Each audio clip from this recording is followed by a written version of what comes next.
Hey, sports fans, Coach Nick here, and welcome to the B-Ball Breakdown live show coming at you on a Monday morning, as always, joined by Combo. And we're going to talk about the NBA. We're talking about the Kyrie shot. We're going to talk about the Luka shot before that. And this is the crazy Denver game. But Combo, what's going on, my man? A lot of great things to talk about in the NBA. I mean, I feel like so much of the year people complain about this and that. I mean, we're going to get to the reffing. You know, people have been complaining about that. But I truly do think it's a great time for the NBA right now. Like, just so much going on. I would like to think that. I also think that we're in the doldrums of the March, everyone's kind of waiting for the playoffs, so maybe interest is a little bit down. But this hopefully will get people shaken back into the swing of things. Yeah, a lot to talk about. You saw the Kyrie game winner, I'm assuming. Yeah, ridiculous. Little controversy. Maybe he stepped out of bounds. I didn't see that. I wonder if I could share that. Let me see if I can pop it up here because I was looking at it, and we can all sort of decide what we think about this here. But let me see. Let's just forget about that, though. Well, no, I mean, listen, this is all. Did I close it? I can't believe it. Oh wait, is this it here? Where did it go? Hang on. Let me see if I can find it. Anyway, I can share this one because we could probably do it this way. So if I do this. And then if you're listening on the pod, you always come over to YouTube. You can watch that kind of stuff going on there. But we have, I believe it's this. Can you see this? Yeah, that's crazy. What is that? Somebody's phone? Yeah. So here, this is the only angle you can get of this so that he's okay there, the left foot stepping to the sideline, but then this is the foot that gets really close. See that? I don't know. It's pretty close. And then I think I'm just going to quickly go do this to find it. Here, it's this one. It gets close. Let me know in the comments, guys, what you think about this and whether you think that this could have been, how close we are to being an out of bounds, which would have deprived us of just an incredible, video here. But there it is. Like, I don't know, man. I don't think so. Actually, I think I see a space. You don't see a space, do you? I do. Okay. In real time, I wouldn't call it. I mean, you got to be really sure that he was there. It's too close for comfort. He shouldn't have been that close, I suppose, is the answer. But either way, I don't think I've ever seen I know we've never seen an offhand, and I know that people want to say Kyrie is already a lefty, but the bottom line is if you spend your entire career as a right-handed shooter on your jump shots, anything outside of a layup or whatever, close to that basket, you are a righty. I don't give a crap what you want to say about what he does with his pencil when he's writing. He's a righty. He's shooting this with his left hand from about, a high school 19-9, 20 feet, drifting, Luka all up in his face, and he nails it on purpose. That was the intended shot. Have you ever seen a shot like that before? No, absolutely ridiculous. I think the fair thing to say is he's ambidextrous, though, at this point, just from the work on his craft. It's interesting because I had a tweet actually earlier that day, and like one way you could really tell if somebody works on their game is if they could finish with both hands from different ranges, off different feet. I mean, some players don't work on their game as much as others and are still like really good basketball players. But when you have that kind of finishing package, I mean, that's usually a craft that's been worked on. Like we see it with Jalen Brunson, but nobody does it to the degree like Kyrie Irving. And it just shows the work he puts into his craft. Obviously, there's a lot of God-given talent, but there's a lot of work on your craft if you're able to shoot either foot, either hand with range. Absolutely. And, listen, I don't think he's ever really practiced that shot. Like maybe he's screwed around with it a little bit, right? But either way, when you have the kind of variability where you're working on things that are challenging and difficult and different, then your body can find solutions. And that's the whole point of what, the game of basketball is like. And you'll be able to create something that you had never thought about before and find success. Heartbreaking loss for the Nuggets. They had that game under control for a while, and then the Mavericks kind of took control of it toward the end. Interesting point. I just want to make sure, like, there was with 42 seconds left or so, the Mavs inbound to Luka, who just quickly shoots the three that tied it. Right, that was the game tying. Shot. Yeah. And some would say there wasn't enough defense being played on that one. Oh no, they were down. So let me just get there real quick because the point I wanted to make on that one is that when you're down as a team and you're under, a minute to go, you need to go and get the best shot you can get as quickly as you can. You don't run the clock down. You got to get it because you need more possessions because you're losing. And there's a great example where Luka understood that, got a good shot, a good look. They weren't really paying attention. I think they assumed he was going to dribble the ball a little bit, run some sort of play, and just pulled it in their face. Truly remarkable. Let me just make sure. Maybe they're down by 2 at that point. So when Luka hits that, oh, and by the way, we had Murray hitting a 3 just before that to go up by 3. So what Luka did was down by 3. He ties the game on that one, which was huge, and didn't waste any time. Because remember, if he had missed that shot, then they'd still have a lot of time to either get the offensive rebound, foul, get the ball back. You need more possessions. If you run it down, then you don't have more possessions, and you lose. The clock runs out before you can get back into the game. So just a great back and forth game. Yeah, Luka's reaction was great, right? Like he fanned out pretty much. Like he couldn't believe it what he just saw, and it's almost like he broke down and cried because it was just so crazy from his eyes. He loves those type of shots. I remember, he did a collab with like Dude Perfect. Like he likes that kind of stuff. So it was just interesting to see his reaction from Kyrie's shot. But such an amazing shot, and I feel like Kyrie is almost so skilled that you're like not surprised. Like he'd be the guy that would get that shot and make it in. I mean, he's unbelievable. Yeah, and it's funny because I was watching Luka, and Luka is so dominant with the ball. I kind of wonder how Kyrie is handling this because he's got to play off of him so much. And I got to study some more of the footage to see how much they're lining up with Kyrie playing when Luka goes to the bench, because he's got to eat. He's got to have his opportunities. I mean, he had this experience with LeBron, right? And then he kind of wanted to do his own thing. At least that was the narrative. That's why he went to Boston. And then once he got to Boston, he was like, maybe, I don't know what he said, but he's like, maybe I shouldn't leave. Like I called up LeBron.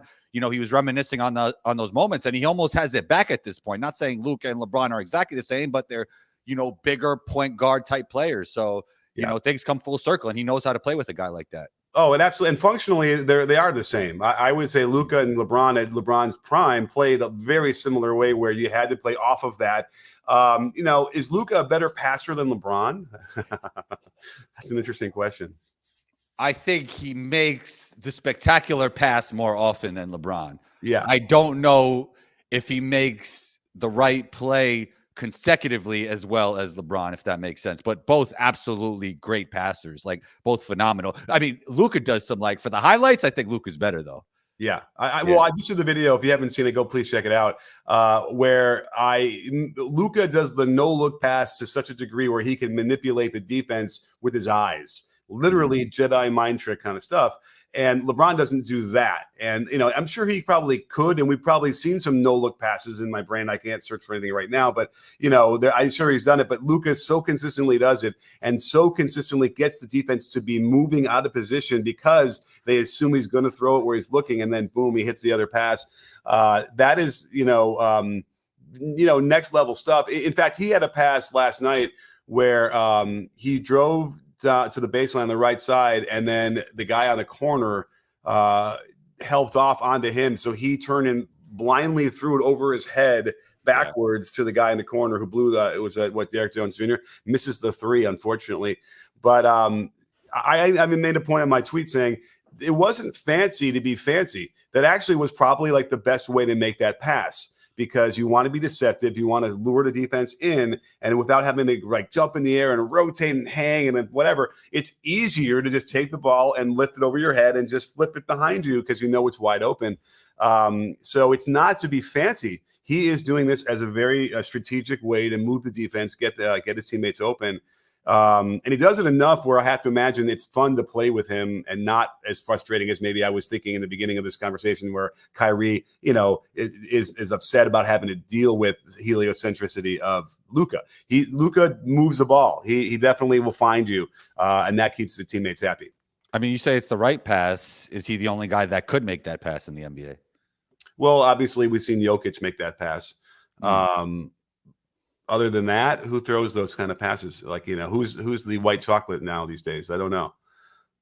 Trae Young's a great passer. Trae Young, he's just a little bit. He's just a little bit smaller than those guys.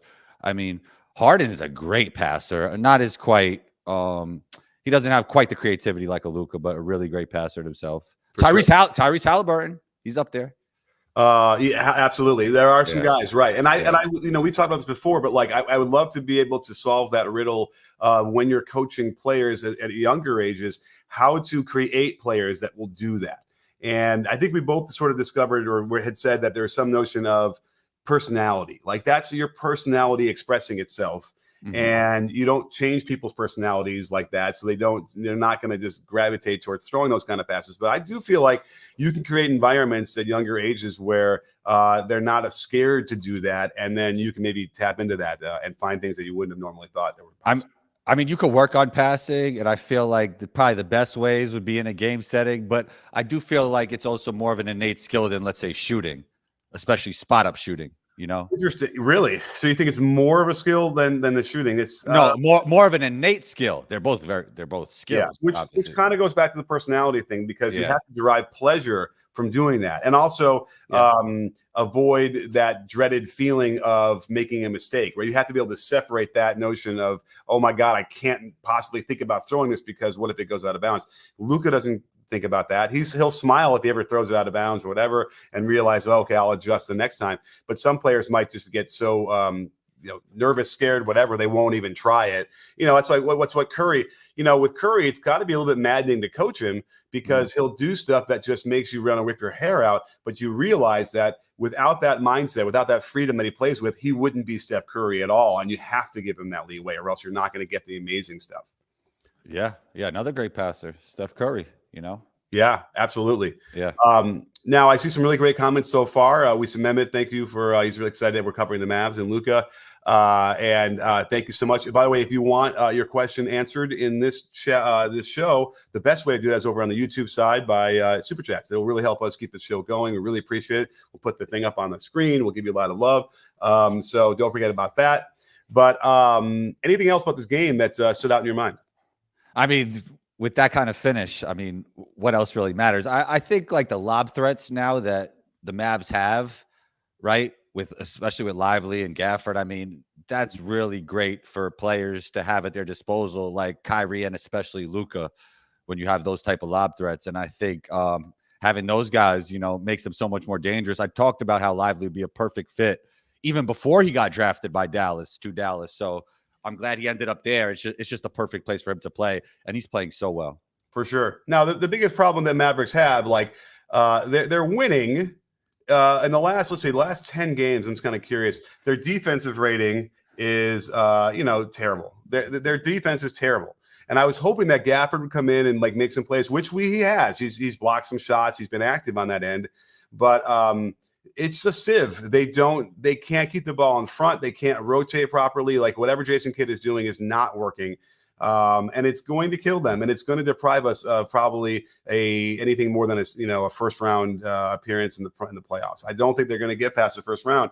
They can't stop people well enough, and it's really frustrating only because it's slow rotations. They have enough in my mind, enough of the personnel to be better than 25th in the last 10 games is what they are. You know what I mean? And even then they're so good offensively that they're still 9-6 in the last 15 games, which is impressive considering how easy it is to score on them.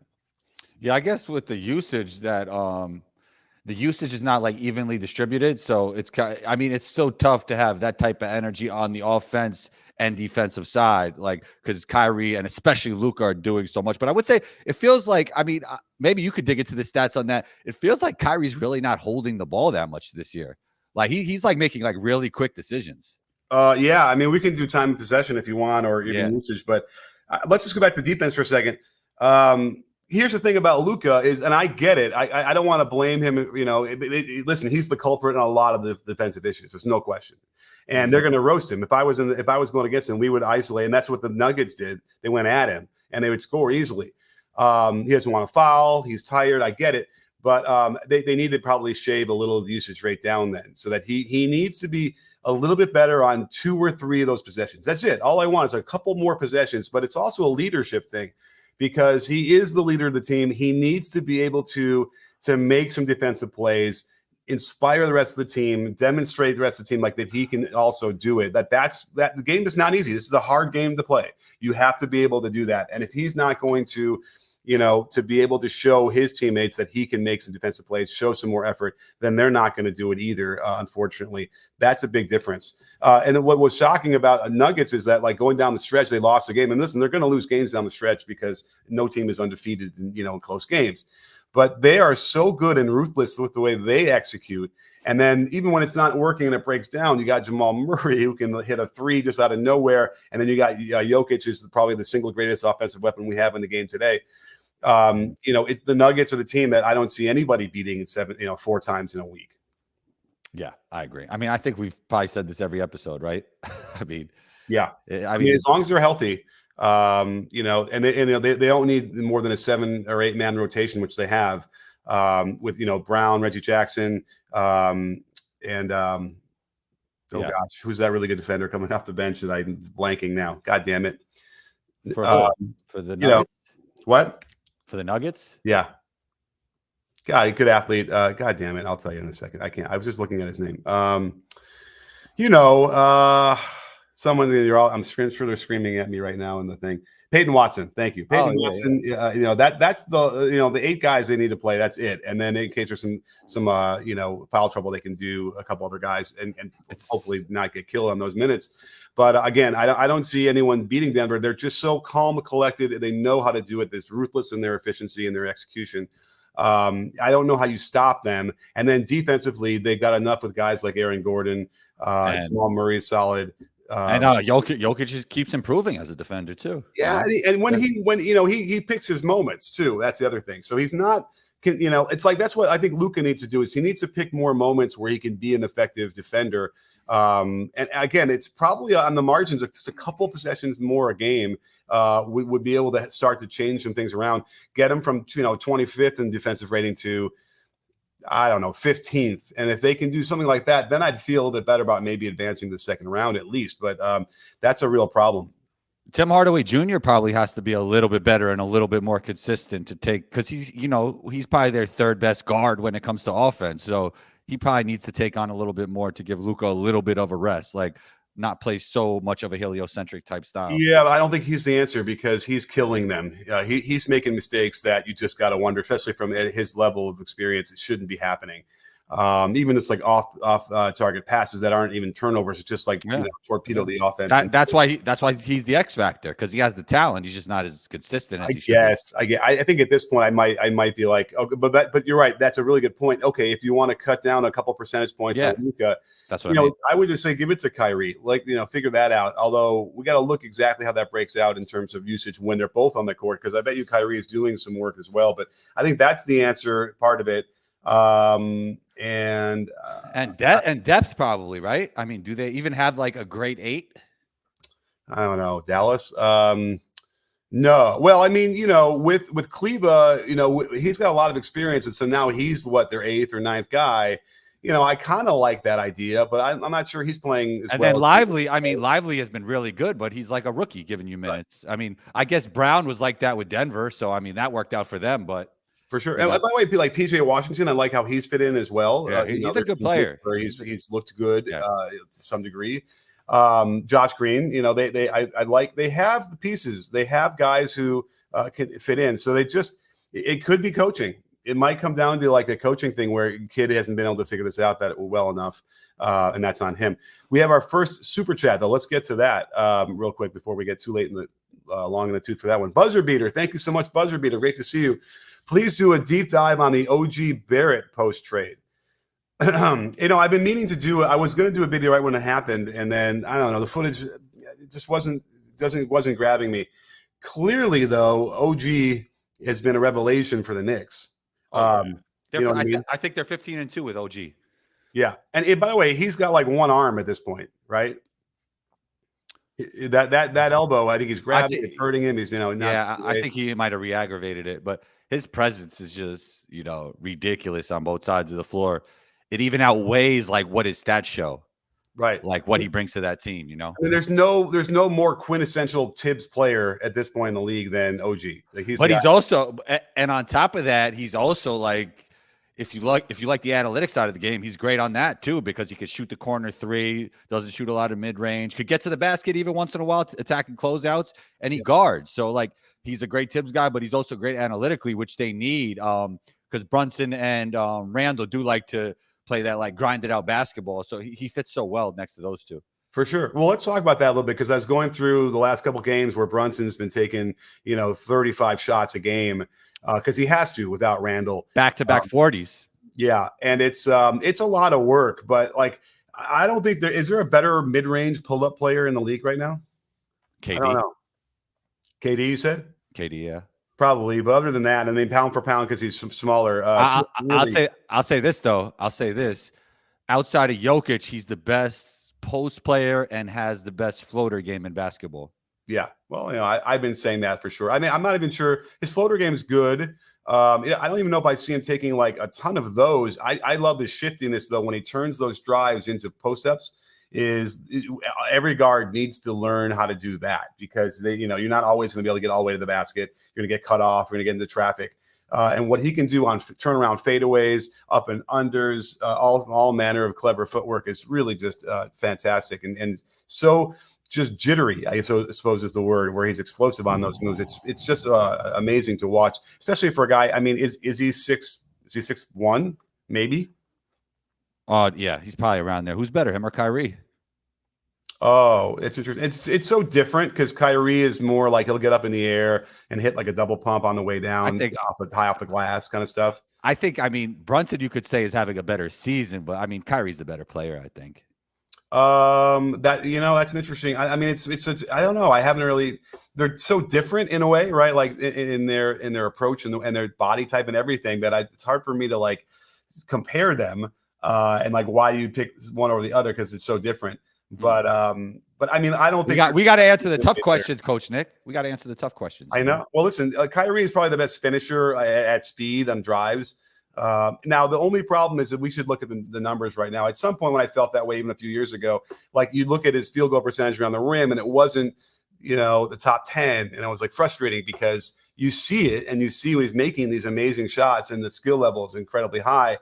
And we got to use field goal percentage, right? I mean, part of it. Are you comparing him to like Rudy Gobert and like? No, like you could, even if you isolate just guards or whatever. Okay, I mean, remember that was what it was like back in the day a little bit. Yeah, somebody made like all these. What's the player? Probably tell me in the comment section. Somebody just made a whole bunch in a row and almost broke Wilt's record. Yeah, that was on the Mavericks.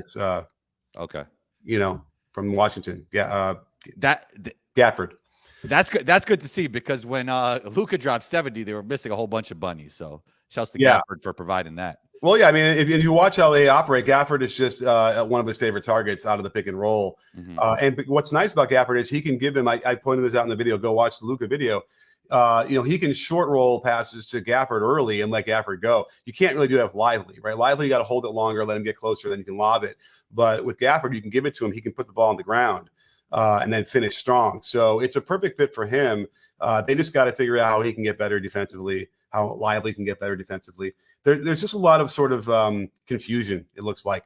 The ball goes in, and they're kind of like nobody seems to have an idea of why. And they just need to be better at that. I kind of want to check real quick to see what under the Kid era, like how his teams have been on the defensive end, because I don't know if they've ever been great. Let's see here. Advanced defensive rating. So like last year, the Mavericks were 21st, which is not good. The year before, the Mavericks were 25th. And let's go to 21-22, which I think was that Kid's first year. They were 7th. That's interesting. I might have to look at that. And that might not be Kid. Is that Kid? 21-22? Let's look real quick. What is time? It might be. He was there. 21-22 was Kid. That was Kid's first year. So something about that 21-22 team. Let's see here. Who were the top minutes players? Luka. Oh, they had Dorian Finney-Smith, who's a good defender. Jalen Brunson, Tim Hardaway Jr. They had KP, who, remember, is another one of those guys that helps you defensively.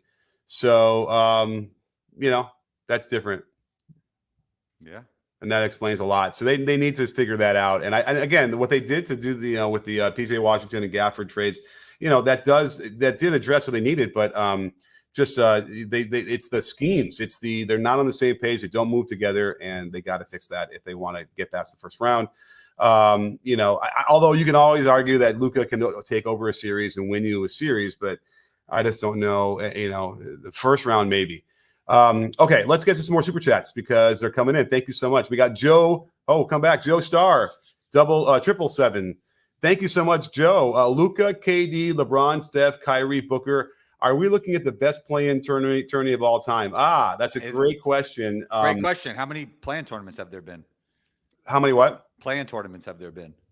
I don't know. It's 3. Okay. 4, 3. Yeah. I mean, if those are the guys in it, it would be really fun. But I mean, my question to Joe and you and everybody in the comment section, would we like to see these guys in a 7-game series more than like 1 or 2 games? We will. We'll get 2 of them or 2 of those teams. Yeah, exactly. It does suck. Again, the Luka one in particular, because he's so exciting and so clutch. And then as you know, Kyrie is too. I'm already frustrated that we might miss Luka deep into the playoffs. I really want to see a conference final with Luka going at Steph, or having. He made it to a conference final. He did. Yeah. So I just want to, I just want to keep, that would be nice to see at the end. He killed the Suns to make it to the conference final, right? Yeah, right. That when he tortured the Suns, that was. Oh my God, he had their heart. He had their heart in his pocket. That was crazy. There's a real value to when you're smiling on the court. Smiling on the court could also be as devastating to a team as someone who's got smoke coming out of his ears and is really intense, because it just demoralizes you when you're almost like, having a good time out there, just embarrassing people. Yeah. No. But yeah, he really is. Oh, like I noticed that at the All-Star game, he really was just like smiling through it the whole time. He literally put 10% effort into the All-Star game. For sure. It was embarrassing. And that's also the video I'm doing. So everyone watch it. I should get it done, I hope, today, about how the referees have changed the way they've called fouls. So my question, Adam Silver said that there was no directive. Did you hear that? They said there was no directive. Windhorse said on his pod that there was a video up in January about the referees' focus and what they wanted, how they wanted to adjust it. That would explain it. I went through it; it's not there, so I don't know if exactly what he saw or what he interpreted. But they are looking at it, and somebody did something. So it doesn't matter whether they say they didn't or what they are parsing their words in a lawyerly way to make it seem like it. Somebody said something. The referees have radically changed a lot of how they call it. Now, that said, I am still seeing some of the calls that they're not making calls as well. So it's kind of back and forth, and I could see why players would get really frustrated because they're missing the consistency. But it is clear that the foul calls are down, scoring is down from pre-All-Star game to All-Star game. We have not seen that kind of dichotomy before over an All-Star game break. So somebody said something. It's obvious. And now they're kind of backtracking to make it seem like, oh, we're looking at it and we're like doing the data. But no, there's without a question, somebody at some level, either it's the refereeing office, the development office of the referees, or the league to the referees, somebody got together and said we have to basically play playoff rules, right? It looks more like a playoff game. And I think the fans are certainly going to enjoy that a lot more than what it was the first half of the season.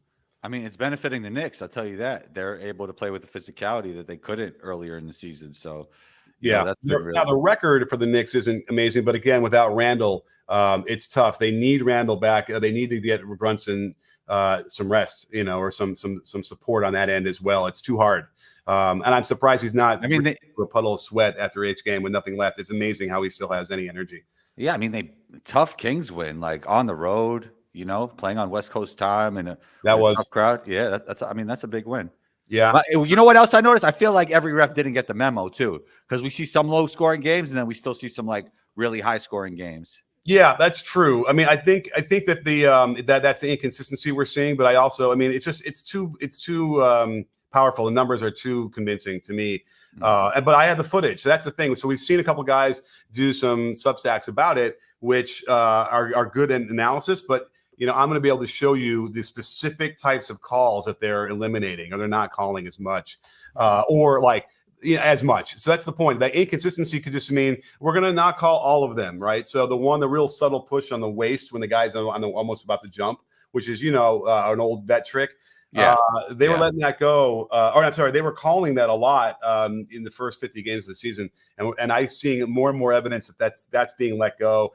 You don't just go from, seeing those really clearly and knowing what the defender is doing and whistling that to then missing it and not seeing it at all. I don't believe that. I think that they're making this conscious decision to not call that kind of foul. And then all the ones that are on the one, when you quickly pull right as the defender's about to make contact, you kind of get into your shot really quickly, which people seem to be really upset about. That one is also being not called as much, a little bit, but not as much. By the way, you know who the player who was penalized the most in terms of the most players that drive, or the highest volume drivers in the league? You know who the player that's been penalized the most for not getting calls anymore? Who? Brunson. It's a huge drop off. I mean, he had back-to-back 40s anyway. I know. Let me look at the free throws, because the fouls called that he was getting versus the pre All-Star game to after All-Star game it's just incredible how few he's gotten compared to what he got, drives per foul. So you're saying he would have got 50 in these games? So yeah, let me look real quick, because I lost my Brunson. God darn it, I have my Brunson thing here. Let me call it up again, because but I think it is benefiting the team overall, even though it might not benefit him going to the line. Okay. Yeah. Well, let's see here. I mean, he in the against Portland, which is kind of hard because Portland's just not good. He got 17 free throw attempts, but you know how much he got against Sacramento? How much? 4. And then the game before that against Philly, it was a blowout though. He didn't play as many minutes. He only got 3 attempts and then 8. So you can see that there are a drop off in the free throws as well across the board after the. It might be both teams, because that Kings game was in the 90s, right? Yeah. Yeah. That's what I'm saying. Now, the other thing is interesting is that, AD and LeBron, for instance, we saw the Lakers have always had this huge disparity in free throw attempts compared to their opponents after that Boston game a couple of years ago. That's gotten narrower too. But the thing is, AD and LeBron have maintained their free throw attempts. Those haven't gone down. They've gotten a couple less calls across the board as a team, but it's someone like Austin Reeves is suddenly to stop getting calls on his drives that he was getting in the beginning of the year. So I had a take on it, or maybe it was only the role players they're gonna quote unquote punish and not call for them. But I do see Booker is another guy who's not getting as many calls on the drives as he was. So it's just all over the place as far as when you're looking at that. But Brunson by far was a guy who just wasn't getting, and I got lots of examples of that, even from yesterday's game, where he does that quick pull and there is contact, and he flails and the ball goes flying, and they don't give him the call. Back to Joe Starr's question, I just had a thought. KD and Steph maybe playing against each other in the play-in, and it's looking more and more like that. Maybe they could capitalize on that one game and put it in a bigger arena. Oh, well, I mean, they want to maintain their home court advantage, I suppose, but that would be interesting if they did that as a neutral site for the play-in games.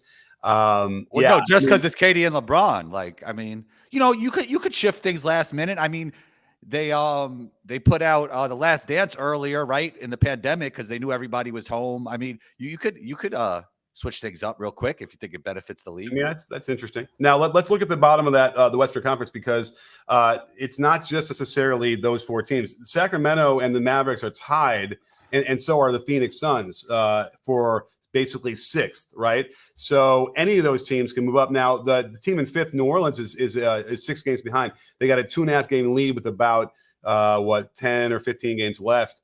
That's make up. You can catch somebody if you're 2 games behind. That's about it, though. I don't think you can make up about 3 games with less than 15 games left to go. That's a tough one to make up. So you might end up having Sacramento drop down and the Mavericks Suns move up, one of those 2 teams. And the Warriors and Lakers are both tied. They're in, and they're not going to drop down out of the 10th spot. And I don't think they're going to catch. I think we have 9th and 10th locked in. So we have the Lakers and the Warriors. So that means they're not going to play each other, right? It's going to be. Remind me how that goes. Do you remember 7, 8? I think 9th and 10th is one game. Isn't that one game for the 8th spot? Yeah. And then the 7th and 8th, no, it's not. 9th and 10th plays, then they get to play the loser of the 7th and 8th game. Okay. Right. So if you're in the 7th or 8th spot, you get 2 shots at it. And then please correct me if I'm wrong in the comments, but that's pretty much how it goes. So I think we're pretty much locked into the Warriors and Lakers in that play-in game. And if we could talk about that game, we just had that preview, right? And it wasn't pretty. The Lakers defense, if we're ready to get into that, although we have some more super chats, let's get to those first. But I want to talk about Lakers defense against the Warriors, because it was horrible. I guess I don't know how else to explain it. Let's see. We have Ship Sinkers. Thank you so much, Ship Sinkers, and with a really cool little boat. Oh, we got Noah's Ark with the rainbow on top of it. Nice. Thank you. Clippers champs this year. No, I don't have the Clippers. I don't have anybody being the Nuggets. The Clippers had a terrible loss with their full team yesterday. Yesterday? What is time? Also, I mean, they've been trending downwards since the All-Star break for some reason. Some of it is like some injuries, but some of it is just the way they're playing as well. Team. They lost at home to the Hawks. Terrible loss. I mean, and the Hawks are decimaand by injuries, so that's tough. I kind of need to take a peek at that game to figure out what happened there because they had everybody starting. They all played their minutes, some Hunter went off the bench a little bit, and that seemed like be a bit of a difference. But I don't know if the Clippers have it on paper. They do, and there are moments when they can do it. It's a little hard to watch them. Like their offense, breaks down into a lot of ISOs. And as a coach, I like more movement. I would argue that they'd be better if they had more movement anyway. And that would make it harder on the defense. And when you get into the second round of the playoffs, it's tougher. Those shots get tougher, not only because the defense is better, but the pressure is on, and so you're trying to take, tough middies with a guy in your face and the lane clogged. It's not easy. So I don't think we're going to see them. I mean, the Clippers got guys that could do that, like Kawhi Leonard, right? I mean, yes, they can do it, so you do it. But I would just still argue that they should vary it more and limit them a little bit more. They're in fourth spot right now, a game ahead of the Pelicans. So if they stay there and they play the Pelicans, it's a really great series. And I don't know who would win that. I mean, I think that would be I don't know if you can favor either of those teams right now. Yeah. I mean, look, at the end of the day, I mean, I think they have an outside chance because their peak looked pretty good at one point. But I mean, I think we've been harping on this point for a while now, Coach Nick, that Denver will probably win it if they stay healthy. And then the Clippers have to play Denver in the second round, and I don't. Who in all of the NBA who has the best chance to beat the Nuggets? You would think the Celtics. I'm not the biggest Celtics guy, but I guess you would have to say. I don't know. I'm still out in the Celtics. I hate to say it. I think the crunch time stuff is probably the only thing you got to look at to say, like, can they do it? And they need to prove it. I need to see it in the playoffs. I need to see it in the first round a little bit. Right. Like I've been saying this all year, Coach Dick. Like I believe in Dame and Giannis as playoff performers more than the two Jays. And you would be silly not to, right? I mean, I think the numbers would probably bear that out to some degree. And again, we've seen the Celtics, have incredible, clutch moments too in Game 7s, Game 6s of playoff series. So, I don't know if it's fair to say that. And they're all-time historic what they're doing right now. You've almost never, I don't think I've ever seen a team in the top two with both offense and defensive rating. They have what they need. There's just, I guess, you know what? Maybe I'll have to do one more video on it just to put my finger exactly on it, because I hate to talk these vague notions of like, well, is it the coach? Is he doesn't have experience or whatever? Is it Tatum? And Brown's. Are they going to make the right decisions down the stretch all the way through an entire playoff series? They got to the finals before. Right. So they deserve the benefit of the doubt, I think, at this point. But I don't, Lopez against Jokic is interesting. You have Middleton. You think? I mean, you think that makes it tough? I don't know. I don't think they make it tough on Jokic, right? I mean, the problem is you can't help off because then you're going to end up Michael Porter Jr. threes, KCP threes. It's like Jamal Murray rolling to the basket. Like he could play like a 5 if he wants. It's like crazy how they play. Yeah. So I don't see it. I don't know. But I mean, anybody else in the league who could beat them? Minnesota, I think, is still just challenged. There is some notion defensively, although they don't have Cats. That's a big problem. But although he doesn't necessarily help their defense, but you need something defensively that would cause the most problems for Denver. That's when we've seen them when they're at their weakest. But who is that team? I mean, let me look here. The Bucks had a good win versus the Suns last night with no Giannis, but then you got this dynamic where Dame plays better without Giannis, so they're going to have to figure out how to get the best version of Dame while Giannis is playing. Yeah, we see some good Giannis and Dame. It just hasn't been great consistently, Yeah. So I need to say, like, my Jared Allen on Jokic footage. You don't see it except for 2 games a year, but like Cleveland's another elite defensive team. Cleveland isn't built for the playoffs, I don't think. I don't think so. And I think Garland is interesting. I went through a lot of his drives because he's another guy who's not getting a lot of fouls all of a sudden. And I mean, part of the problem is with Donovan Mitchell injured, then Garland is in a role that's not his optimal role.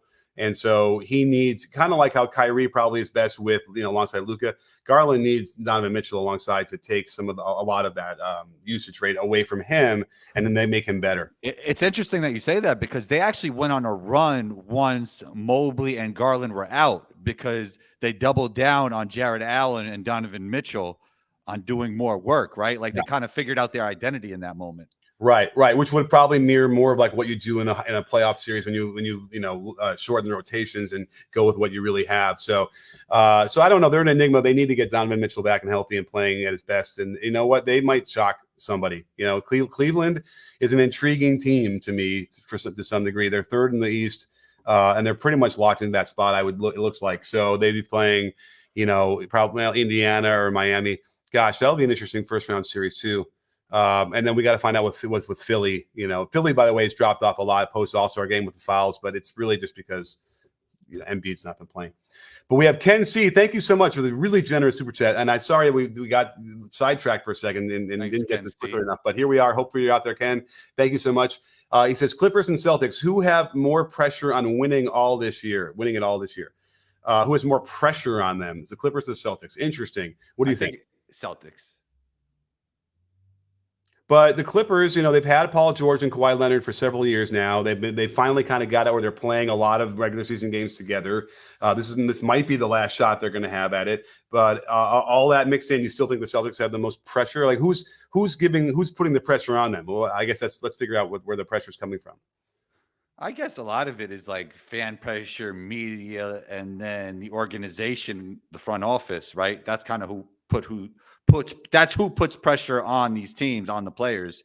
So I think like with the Celtics being all-time dominant when it comes to like some of their streaks and numbers and the expectations they had before the season. I mean, before the season, they didn't even have Harden, the Clippers. So, yeah. I mean, that changes things once they get Harden. But I think the Clippers do have a lot of pressure, but I think there's more attention on the Celtics this year. I think it's interesting. I can't, I guess it's a media thing too, really, when you're talking about the pressure. But internally, if you're talking about teams, yeah, I mean, I would imagine maybe because Missoula's in his second year and he's trying to shore up his assistants to help him out better there. Like, and they're still young, in theory, you take a step back, the Clippers probably have more pressure because this is probably the last chance, right? Also, they're all older. I mean, they're all great, but they did add Drew Holiday and Porzingis. I don't know. I feel like they have the best six in basketball. I feel like there's a lot of pressure there. And then maybe the question is, what's more disappointing? The Celtics not getting to the conference finals or the Clippers? Like, okay, put it this way, Coach Nick. If the Clippers and the Celtics both make it to the Western Conference Finals and lose, it would seem worse for the Celtics, I think, right? Yeah. It would probably be more disappointing for the Celtics if they don't get back to the finals. Yeah, I mean, I feel like Clippers to the finals, like you couldn't even say that. That's like, okay, put it this way: Clippers all the way to the finals would be like pretty good. Yeah. Celtics to the finals and they lose, not good. Exactly. Great way to put it. That's why you're here. Yep. You win that question. Awesome. And great question. Really, really. It's whenever we can spotlight, combo, I'm all for it. Give him his props. Buzzer Beater's back. Thank you so much, Buzzer Beater. Again, how far can a healthy Knicks team go this year? I gotta remind myself. It's been a little while since I've seen Randall out there with what we've got. And with OG, we haven't seen too much of that. So I need to see them to really figure it out. What do you think? Shouts to Buzzer Beater. Appreciate the super chat. Appreciate everybody who's been hitting us with super chats. I just had Jason Timpf of the volume on my pod, and he thinks they have a championship ceiling. Does he think they're like in the bubble of like the most legit title contenders? No, but he thinks they have an outside chance. So he feels like their ceiling is a championship because of the physical brand of basketball that the Knicks play. And then you got those two guys playing at an all NBA level. OG is the perfect fit, and what Tibbs has been doing has been working. Like he's had my criticism before in the past, but what he's doing has been working. And, this ties into your video. Let's say basketball gets more and more physical. I think that also plays into the Knicks' hands. So I think their ceiling it's a championship. Will that happen? No, we've been saying like we think Denver is going to win, but I really like how they're playing, and Jalen Brunson has been amazing this Okay. season. So. I mean, look at it this way. Let's look at the standings real quick. So the Knicks are 4th, only a half game ahead of Orlando, and 2 games behind Cleveland. So, it feels like they're probably not going to move up. Can they move down? Yeah. Can Orlando take them? But either way, let's just pretend they're going to be stuck in that range. So they're going to be playing the Magic in the first round. Can they beat the Magic? Sure. Right. Paolo is almost ready. Almost, to be that guy. That team doesn't have enough shooting to be great in the playoffs yet. You're right. That's another thing that they need to shore up. But at some point, I envision Paolo being that guy. Like he's the guy, like the Luka, like the guy who's really going to be able to control a series. So you think he has an MVP ceiling or what? All NBA, All Star? Like what do you think? I mean, he's already an All Star. Yeah. What how old is he these days? Is he still 21? Yeah, around there. Right. That's his only. That's a really important thing because between Luka, Giannis, and all those guys, they're going to win the MVP for a long time. So you got to be young to be able to break into that eventually. And he's the right age. So yeah, I could see that trajectory for him. Maybe 50-50, whether he gets there or not. And you rather have him or Chet for the rest of their career? Ooh, that's a really great question. I only ask the great questions, Coach Nick. You know that. I mean, if you put a gun to my head instinctually, I have to blur out an answer. Don't put a gun to your head, Coach. All right, I won't put a gun to my head, but if I had to, I would proverbially. I don't know. Chet came into my mind first. If you do that, that question. First thing that enters your mind. Chet would be the thing. I'm not even sure if that's a rational thought or not, but I agree because I've been saying that since the draft. I'd rather have Chet, so I'm gonna stick with it now. Yeah, I mean, he certainly catches or creates the biggest advantage when he's playing that way. So, anyway, let's see here. How are we doing on time? We're good. All right. So, any other super chats? Not yet. Good. But so anyway, how far can they go? I don't know if I wait in on this then because so they can go past the first round. They can definitely win the first round. Now at that point, they got to play the number 1 seed, which is probably going to be Boston. Can they beat the Celtics in a 7-game series? I think so. Davis versus Missoula. Well, the players matter just as much as the coach too. I mean, I kind of like the toughness of Randall and Brunson over the 2 J's, even though the 2 J's are probably more talented. Well, you got to deal with like matchup stuff. So it's like OG can obviously guard either Brown or Tatum. Then who gets the other at that point for the Knicks? I mean, Randall got the physical tools, but he just never been the greatest defender. Yeah, that'd be interesting. Right. Oh, Josh Hart, great defender. Hart. Yeah. And even like DiVincenzo, could be in there as well. The way I describe DiVincenzo, he's like a hustle guy who happens to be skilled as well and athletic. Yeah. And then you got the point guard. You got Drew and going at Brunson. That's going to be a great matchup too. So it would be a really good series. I don't know. But you could look up what those Brunson holiday matchups look like because I think Brunson got the best of them a few times if I'm not mistaken. It would be worth looking at that. Maybe that would be another interesting video. I'm looking for good video ideas, so maybe that would be the one where I just literally focus on what I'm trying to figure out. And I haven't cracked it yet. Is I want to take like a series between the teams, like 2 teams, for like 4 games across the regular season, and break it down like it was a playoff series. Like for instance, the Lakers and the Kings. The Kings have beaten them 4 times. And it'll be an interesting video, but they don't really match up in the bracket where they might play each other. So it doesn't make a lot of sense to do that video, Whereas, okay, if we have the 3 and the 6 and they've already played and there's interesting things, maybe that's how I'll do it. But maybe it's just some individual matchups too, and we know that will probably happen in the second round anyway. So I don't know, Drew versus Brunson. Is that a good enough title for the video? I don't know, but it feels like it's not like that box office of a title, right? Yeah, I don't know. I mean, listen, it's tough until the playoffs hit. Like, it's tough to figure. You just got to go. I mean, Charles Barkley just we're saying that he called the guys over at ESPN idiots. It really made no sense because they have to talk about the Lakers and the Warriors, and he's like, they think the Lakers and the Warriors, but that's their job. Like, that's part of the business, So. Hey, look, our last video did great when you had conspiracy and LeBron on the thumbnail. Listen, just take one look at my timeline on the YouTube. You'll see that Warriors and Lakers videos do probably better than any other videos. Celtics videos don't do well, and I thought the Celtics had a really big fan base out there online, and they're active. And it's like but this is like years of data for me that like they don't tend to always do that well. So And the small market teams don't do well either, right? For the most part. I mean, and it's also a crapshoot. If a coach calls out an opposing player, and I can do a video on that one, that then it doesn't matter. Like they'll do really well. So it's like, can we please have so drama works? Yeah, can we get Tibbs to like call out somebody like KP? Like that would be awesome if he could just do that or something, and then I could do a video breakdown.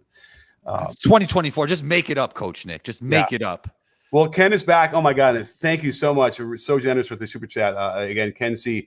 He goes, if the Celtics don't win it this year, should the Celtics break up JB and JT and keep the roster, or give JT another big contract and break up the roster?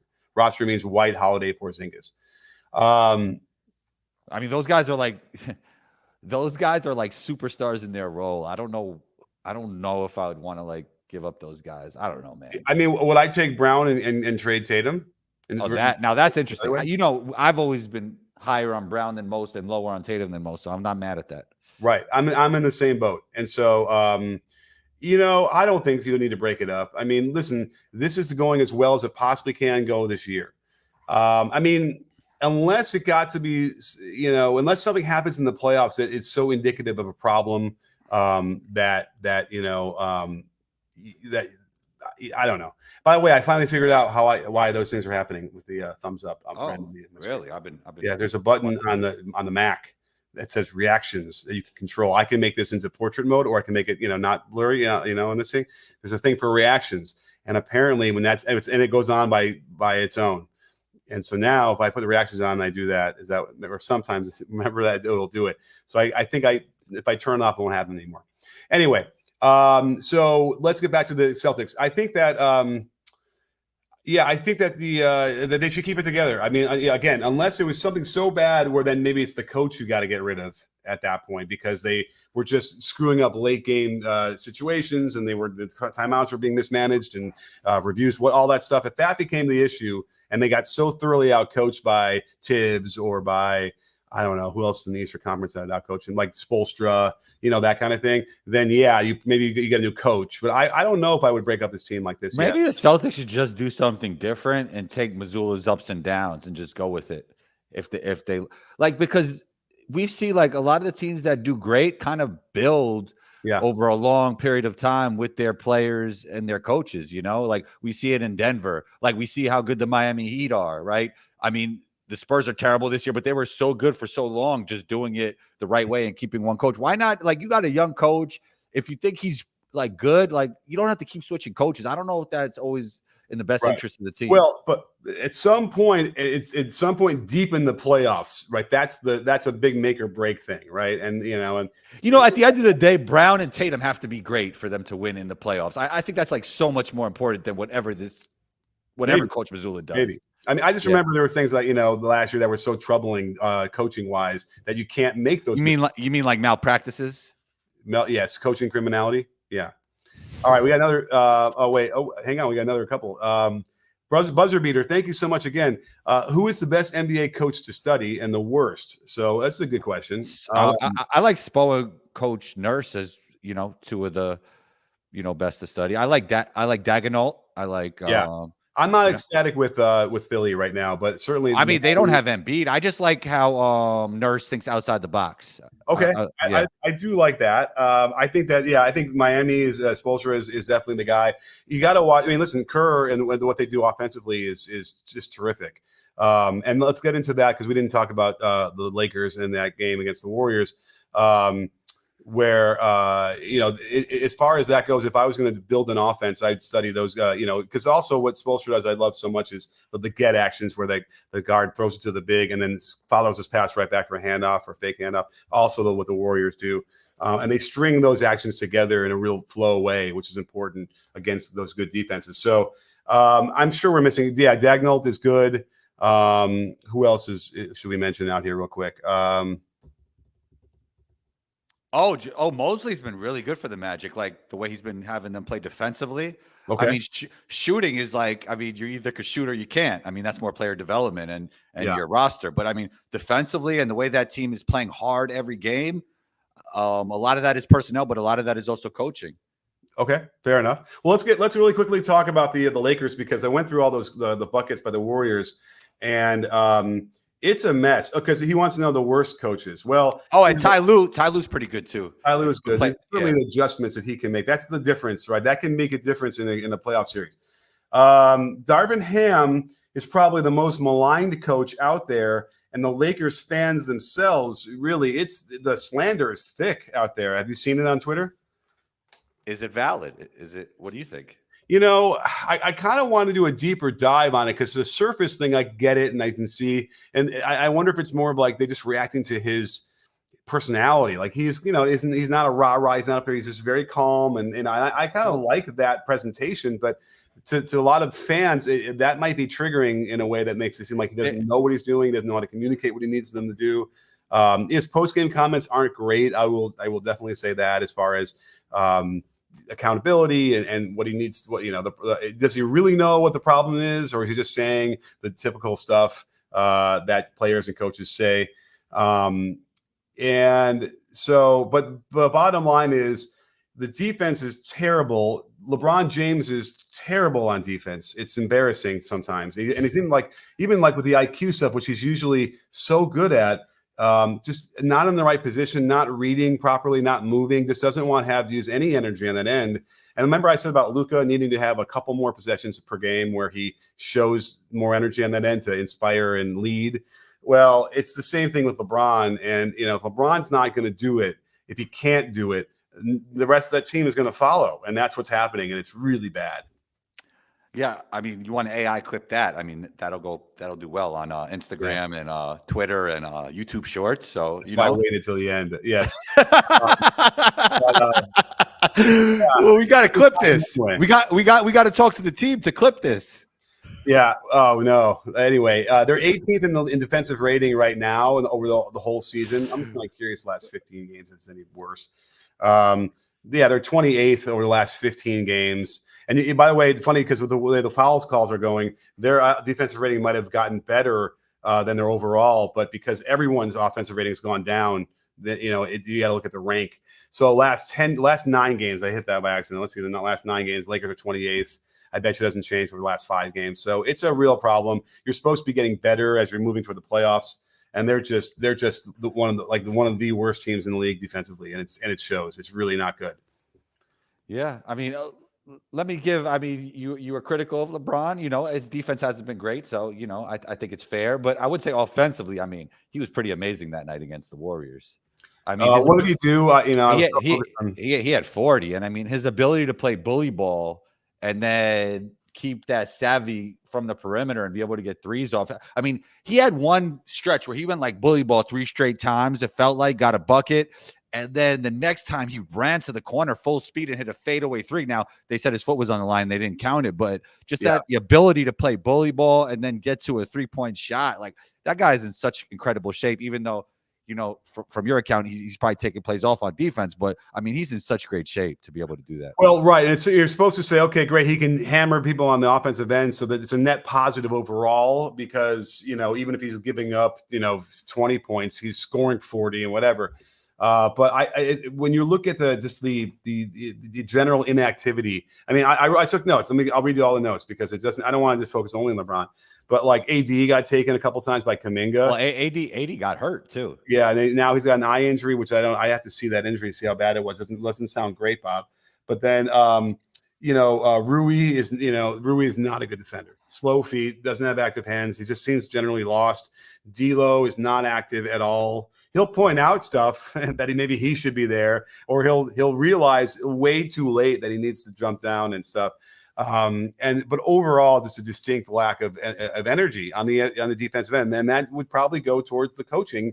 They need to figure out a way to get them to play better because this is not a LeBron team that's like 4th in the conference. They're going to coast in and then they'll go all the way to the finals. This is a team that if they lose, I mean, I guess we can't. They already know. Maybe that's the point. Is they already know that they're going to be 10th, right? They're not moving up. They're not moving down. So maybe that's what they're thinking. They're just going to cruise, and then nothing's going to matter at this point. And try and turn it on when they play that one game in the play-in. Good luck with that against the Warriors. Is all I'm going to tell you because the Warriors are going to kill you doing that, and they're going to give up their own amount of points. But it seems like the Warriors would have an advantage against the Lakers if it's a score off. It's a barn burner. Does that feel right to you? Tell me more. If we're going to talk about a 135 to 130 game, I just feel like the Warriors have the advantage on that end. And that's probably what it's going to be. It's kind of like to the point where I was saying earlier, like those lower scoring grinded out games probably benefit the Knicks, and you're saying the opposite benefits the Warriors. Exactly. But I mean, the playoffs, Lakers. The playoffs. Well, I guess if it's like Warriors versus Kings, you will see that. But the playoffs will be like lower scoring games in general. I think. Usually we'll see, especially because the beginning of the season you saw 180 to 160 to 150 games. Like something was going on there. I guess it was, if it's all just single-mindedly the refereeing, that'll change anyway, right? Because they're going to call it differently against or in the playoffs. All right, we got Buzzer Beater again. My goodness, thank you so much, Buzzer Beater. Is Brunson the new archetype for point guards? By the way, Brunson's kicked up his 3-point attempts. I just checked it the other day. Do you got like a cameraman behind you? I don't know why. Again, I must have hit the button for center stage. I thought center stage doesn't do that, but maybe it's the other way. Am I locked in now? No, it's good. It's like following you. It looks cinematic. Yeah, right. All right, I'll put it back on. There you go. And I'll put portrait back on. And how about this? Watch this. Hey, studio light. That's actually pretty cool for like a monologue, I think. Okay. I just have like the darkness in the back. Shouts to Buzzer Beater though. Is Brunson the new archetype for PGs? Possibly because the CP3 style of PG is kind of like not there anymore, right? The set the table. I mean, yeah, it makes sense. You need like 5 threats to score, and like you need your PG to be able to score, and Brunson is scoring on an elite level. So yeah, I could see it. it. Yeah, I mean, he's not throwing crazy passes for dimes, whatever. He makes the right pass, and you're getting him, the 6 assists a game. And like all of his threes, I think are pretty much wide open. He's kind of that Jokic way where Jokic just, has plenty of opportunities where he could shoot more threes, but he really only takes them when they're wide open, right? And primarily because he's so good at everything else that he doesn't need to settle for a three unless he's just, really open in rhythm. And I feel like a lot of that is the same with Brunson. They're so afraid of the shiftiness getting downhill that they will, he'll get open and he'll have plenty of opportunities.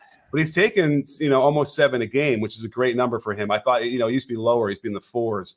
So, I mean, that the way he plays is the way I'd have any point guard play. It really is. It's a fantastic way. And he's tough.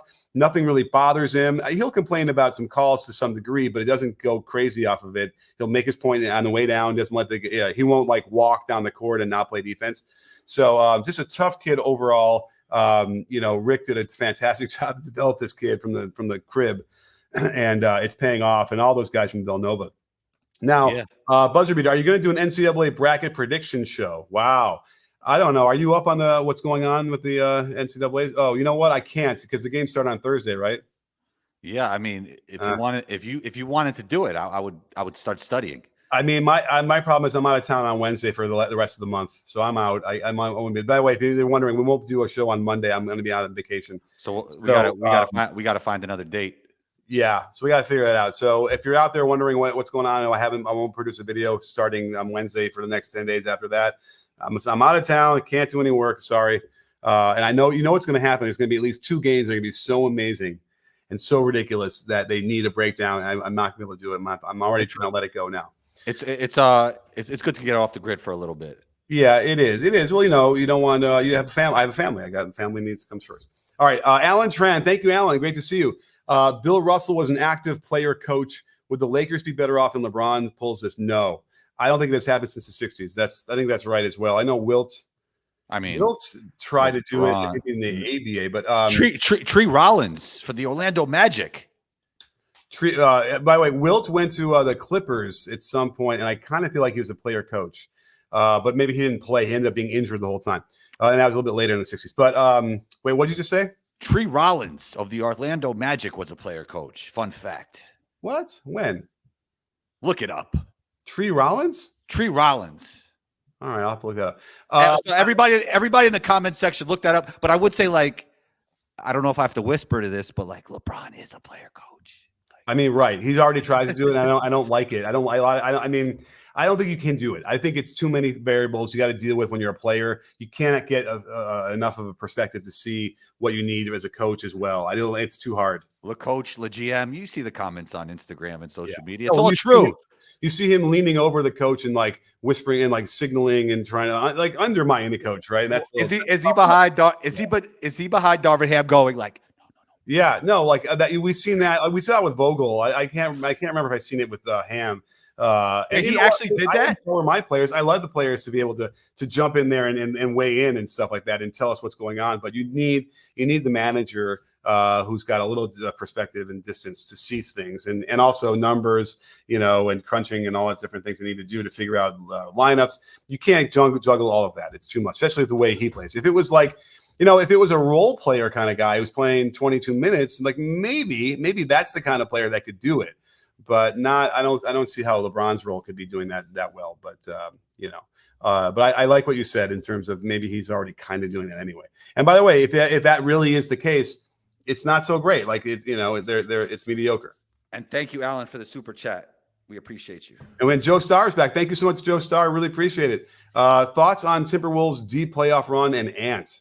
Well, Ant, we like a lot. Good positive thoughts on Ant. Really. I thought he would be the one who was also penalized a lot for not getting more fouls after the All-Star break when they changed the way they're doing it. Not too much, a little bit, but within the normal margins. But just overwhelming talent. Oh yeah. Now, are they going to have a deep playoff run? Oh man, the cat injuries kind of sucks. But Naz Reid is like emerged. I always thought he was one of the most underrated players in the NBA. Did you see Ant Edwards hit his head on the rim? That was crazy. Yeah.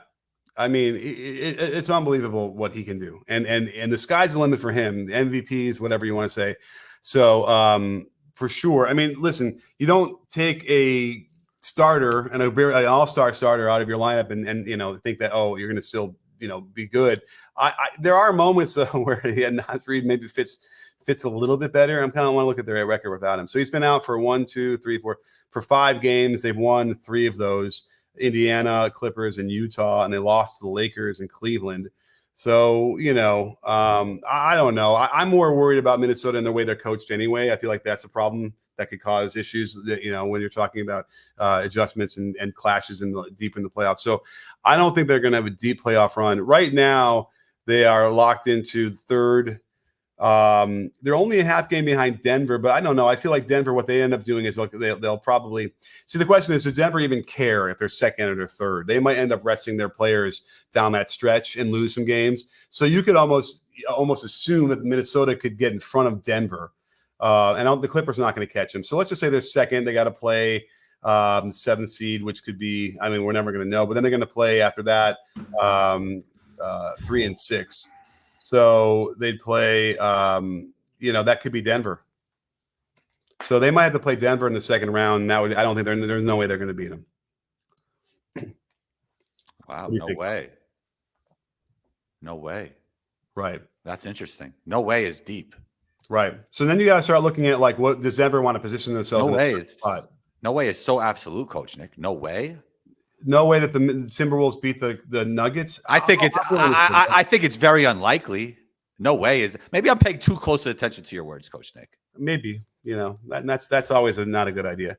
But with you, I thought it'd be a good idea. You've been educating the basketball community for years. I can't do my words, but nonetheless, let's just pretend this. Let's say the Nuggets are worried about a particular opponent and they want to avoid them, so they're going to maybe move down a little bit. I don't know who that would be. I guess we can start looking at head-to-head records to figure out who they've struggled with this year, but. I don't know. On paper, I don't know if I see them, moving too much. But I do think that they'll probably end up resting their players the last 5-6 games, and then that could cost them a seed. Okay. All right. Well, listen, awesome show. We kind of went long in the tooth, but we have a lot of people here watching, so it's really exciting to get really great questions, awesome super chats from everybody. Buzzer beater, so generous. Joe Starr, Alan Tran, Ken C. Thank you so much. I guess it was, and then we don't forget Ship Seekers. Although everybody out there, thank you so much for being so generous. And we're going to continue to try and get better at this live show. We've been doing it a long time. If anybody out there has any suggestions on how we can get better, let us know. We're going to keep it going. We've been working on some new thumbnails, courtesy of Coach Nick. So let us know. What do you guys think of the thumbnail? Coach Nick, let me. I don't. This probably could be talked about after the show, but I didn't see the thumbnail when it was saying like waiting for the live show because I wanted to clip it, and it didn't show the thumbnail before. The thumbnail only shows after when it's posted. How does that work? Yes, that'll definitely show then. But what was it showing when you were? It was just kind of like this, like kind of black and orange screen with like a little bit of orange, and it's like it's about to go live. It definitely wasn't our thumbnail when I checked it out. Yeah, I don't know then. Yeah. You know, for that minute. So maybe it's very quickly doesn't show, but then it pops up. But it'll be there. It'll be there when it lives live on the in the timeline. Okay. All right. Well, let's. I think we'll wrap it up. But a great show. Thank you so much for everybody being out there. Thank you again for everybody for the super chats. And don't forget, sports fans, at B-Ball Breakdown, we're not a channel. We're a conversation. You in? Are you in, Combo? Yes, sir.